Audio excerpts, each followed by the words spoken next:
Hello everyone, my name is Simona Ondrčková and today I will be presenter of this talk. In this presentation we're going to talk about the verification of totally ordered hierarchical task network plans.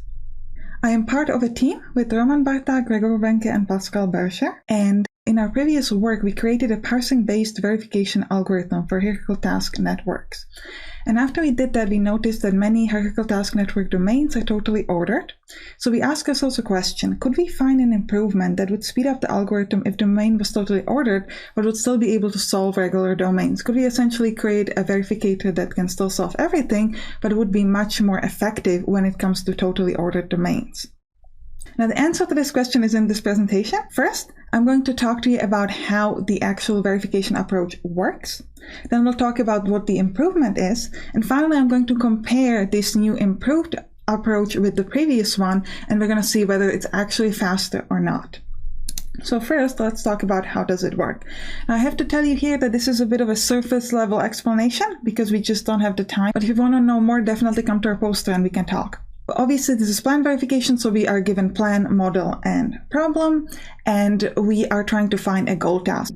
Now, in our version of plan verification, we actually don't need to be given a goal task. Instead, a task that decomposes into all action is the goal task. We are given the plan, and the first thing we do is we created a single timeline, because as we're given all the actions in the plan, we can actually know what each state is going to be. So we start with the initial state and we just go through all the actions and we apply their effect, and we create state after every action so we know what conditions are true at each moment in time. This is a parsing-based approach that's inspired by grammar. So we can see on the left we can write these sort of decomposition rules almost as if it was a grammar. However, notice that the ordering in the right is relevant. We're going to talk more about ordering later. So we do this from bottom up. So essentially, a task creation begins if all matching tasks for the right-hand side are found and can be properly merged. We can see here that task 1 decomposes into action A1 and A3. So they are already prepared because it's the action that we were given. So we can start creating task T1. We can also start creating task T2 because actions A2 and A5 are ready. So in the first layer, R1, we create task T1 and T2. Now, the numbers on the right are essentially the decomposition of these tasks. It's essentially saying to what actions this task decomposes into.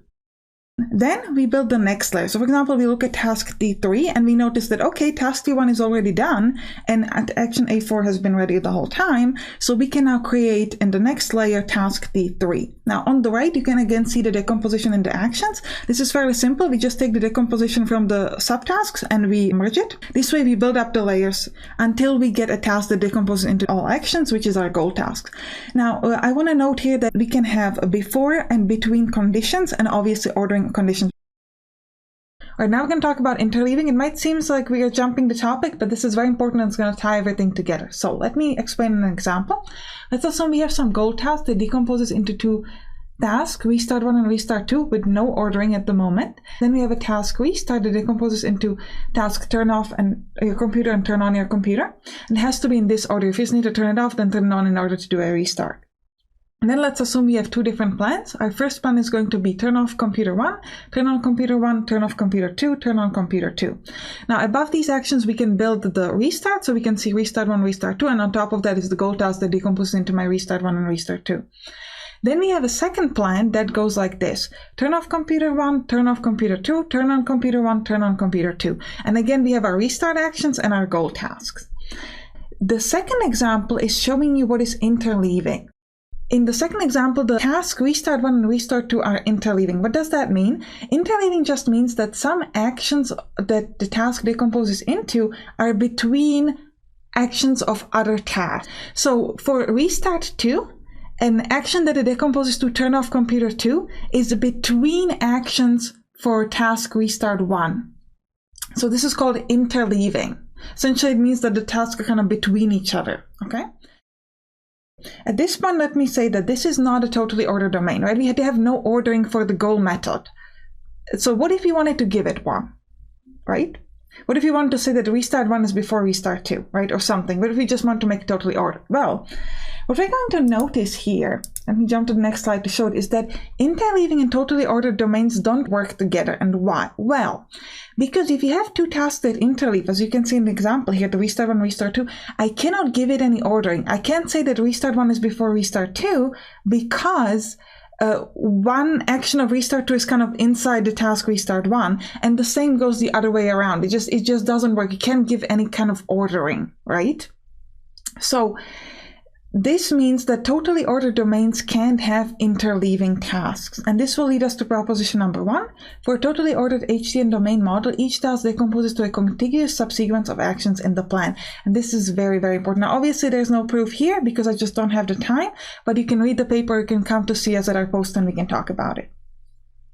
All right, so what is the actual improvement? How do we ensure that we only get a continuous subsequence of action? Well, if the domain is totally ordered, instead of simply checking the subtask's order, instead of simply saying that task 1 is before task 2, we require that the next subtask immediately follows the previous subtask. So we'll require that the end index of task ti plus 1 is equal to the start index of task ti plus 1.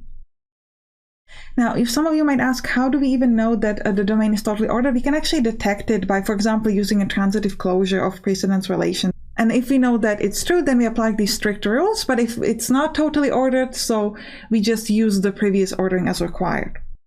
So now the question becomes, is this actually faster? Well, let me show you our second proposition that we introduced in the paper.